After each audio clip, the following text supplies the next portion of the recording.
What is going on, everybody? I am Rob Westerman, the third of GBP Daily, and thank you for tuning in to the Rob Westerman Show. You can find me all over the social sphere at GBP Daily. Shoot me a follow, subscribe to the YouTube channel, hit me up in the DMs. I am always available to talk Packers anytime, any day. It is Tuesday, October 14th, and it is an off day for the squad today. No practice. No pressers to gloss over. A rest day for our team that is 3-1-1 after 5 games. And they are only the Packers are one of only 4 NFL teams with just one loss, the others being the Indianapolis Colts, the Tampa Bay Buccaneers, and the Pittsburgh Steelers. So Aaron Rodgers and company taking care of business over there so far. In that matchup between the Packers and the Steelers on Sunday Night Football here in a few weeks is going to be pretty legendary. We've got the Cardinals coming up this weekend, and then the Steelers the following week. We've got, in my opinion, a pretty good chance to notch some wins there and possibly be 5-1-1 when the Eagles come to town for Monday Night Football. I don't want to get too ahead of myself, but so far, so good. Sure, we had the loss against the Browns. We tied the Cowboys, and this past weekend's game didn't seem as exciting as what we may have wanted it to, but at the end of the day, we've got one loss after 5 games, so you will never find me complaining about having one loss after 5 games. I'll take it every single time. A 27-18 win over the Bengals on Sunday left us with, I think, some more questions than answers as far as who this team really is, in my opinion. We turned the ball over on the first drive of the game, and on the flip side, we didn't force any turnovers. On defense, Joe Flacco led them down the field on a long 10-play scoring drive. I'm not quite sure what kind of defense we have at this point in the season, and no matter how they perform, no matter how many rushing yards they hold their opponents to, if they can't generate turnovers, then I won't ever be able to say that we have a top 5 or a top whatever defense, because the great defenses year in and year out generate turnovers, and so far we have not been able to do that. As far as the offense goes, if our offensive line plays well, then that whole side of the ball plays pretty well. We saw that on Sunday. Josh Jacobs was able to ride that line into the end zone on his second touchdown. We saw Jordan Love be protected pretty good for basically the entire game. And I know Hendrickson didn't play in the second half, but overall I think they did a good job. And we scored 27 points in large part because of them. So Jordan Love playing at a pretty high level, and that's a big reason as well. And when he's had to have it during certain scenarios, he's delivered. So the 3rd and 8 to Matthew Golden, for example, towards the end of the game, a massive conversion there. Because if we did not convert that 3rd down with around 2-ish minutes left, the Bengals would have gotten the ball down just 6 points with plenty of time to work with against a defense that just let them march down the field on the previous drive for a touchdown. So big-time conversion to seal that game. And outside of the early interception, I thought Jordan played pretty good. And we'll have Christian Watson back out there hopefully this weekend. And then, of course, Jaden Reed later on this season. Okay, this weekend, another 3:25 game against the Cardinals, and this game is out in Arizona. Jacoby Brissett was the quarterback for the Cardinals this past Sunday, so we will have to monitor the situation with their quarterback room this week, whether we face Kyler Murray or will we face Jacoby Brissett. That is to be determined. Either way, it looks like, according to some sports books, we are favored right around the 6 or 6.5 point line. And I think that's pretty fair for the time being. So if you are planning on heading to a Packers game this year, maybe you're planning on going to the Cardinals game this Sunday. Maybe you're heading out to Pittsburgh, thinking about planning a trip for that game. Do not buy your tickets anywhere else other than TickPick. They guarantee the cheapest Packers tickets on the market. And in fact, if you find cheaper tickets elsewhere, which you won't, because I have tracked and logged every game to prove this fact for 2 years now, they will refund you 110% of your money back. Same tickets as everybody else, StubHub, SeatGeek, all those guys. And TickPick is the cheapest every single time. Use the code Packers22 for an extra $22 off the already cheapest tickets on the market. Shout out to TickPick and their partnership with myself. The best in the biz. Simple as that. Let's hop into the comments section here. And as always, if you want to be a part of the show, give me a call on the Nicolet Law hotline, 319-242-2332. Family owned and operated since 2007 with decades of combined legal experience, Nicolet Law's team of compassionate local attorneys are prepared to meet your unique legal challenges head on and provide the guidance that you need to make the most informed decision possible. Nicolet Law has just shy of 2,000 five-star reviews and have helped their clients recover over $350 million in the last 17 years that they have been in business. Injured, get Nicolet. My man Durant is in the house over on YouTube. How many points do we win by on Sunday? Well, we're favored by 6. I will take the over on that one. I'll take the points and say about 10 points. That's kind of where my head's at right now. I was thinking a little more against the Bengals this past weekend, and I was a little humbled that we only won by 9. So I'll notch that down a little bit for this weekend. Jordan Love only has 2 picks. Meanwhile, you've got other quarterbacks who lead the league in picks, and yet he's the one who keeps getting criticized. Make it make sense. Durant, he's a Packers quarterback.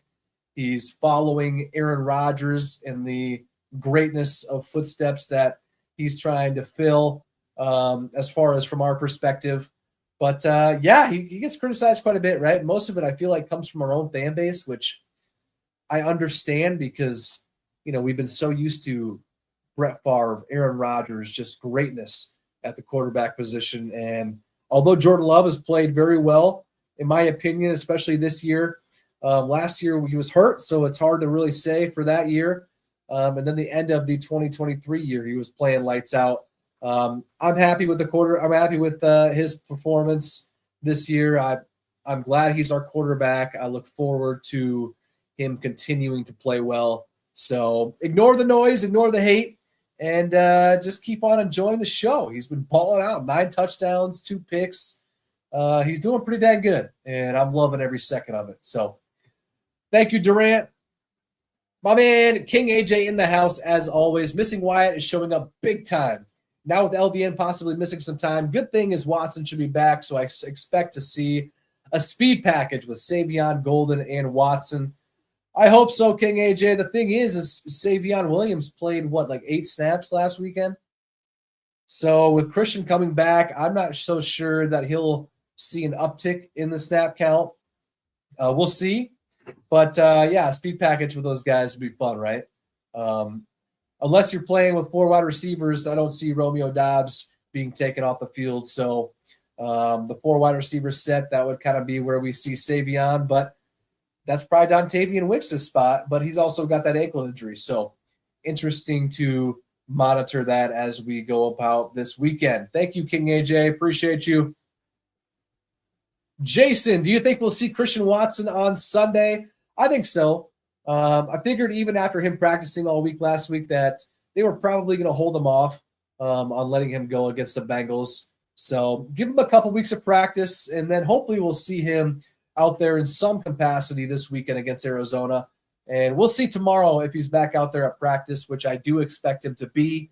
And then obviously we probably won't know on one way or the other whether he'll go or not against the Cardinals until probably about Friday-ish. That's kind of when we found out last weekend that he wasn't going to go. So hopefully we'll find out on Friday, and then for sure Sunday when the inactive list comes out 90 minutes before kickoff. Thank you, Jason. Levi, why does our defense have less turnovers at this point in the season compared to last season? Tough to say, right? It's funny because all training camp, the whole emphasis was the ball king, right? They had the sound horn every meeting when they were going over practice film, and every time there was a forced fumble, they sounded that horn.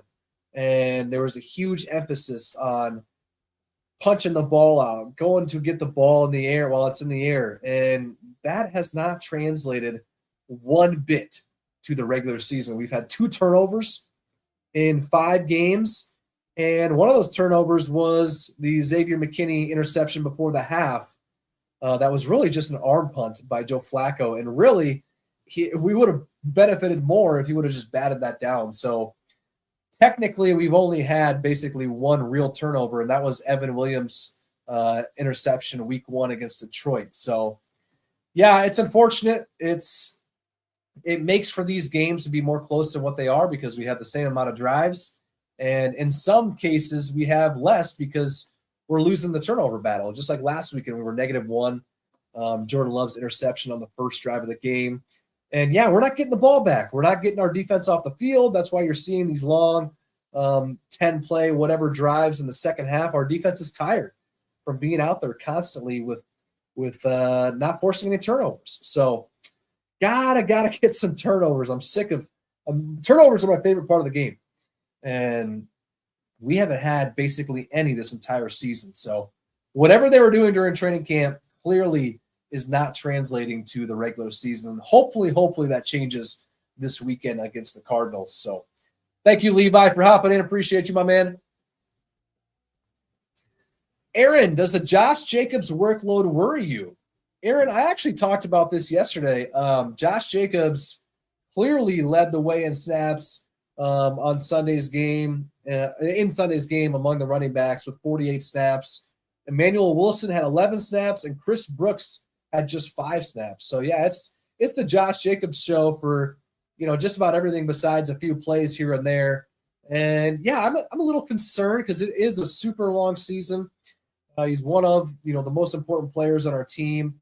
And would I like to see a little less of a load if possible? Sure, but we haven't been far enough ahead in any of our games that we can really get him some rest and let the other guys take some of these carries. And all season long, we've been nursing a small lead or coming from behind like we were in Dallas to where we needed Jacobs out there as much as we possibly can. So that's another benefit of putting away these teams when we have the chance. Guys like Josh Jacobs can get a little more rest as opposed to literally playing the entire game. So when, or honestly, if Marshawn Lloyd is ever able to play consistently, maybe we'll see more of a split back type of game plan.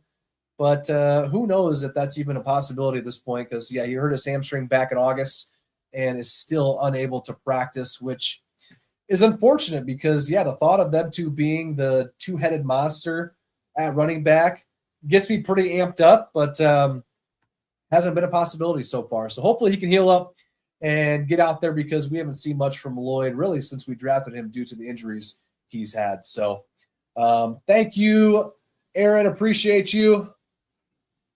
What else we got? Do you think we have a chance? My man Ben is in the house. Do you think we have a chance to win the Super Bowl? Of course, Ben.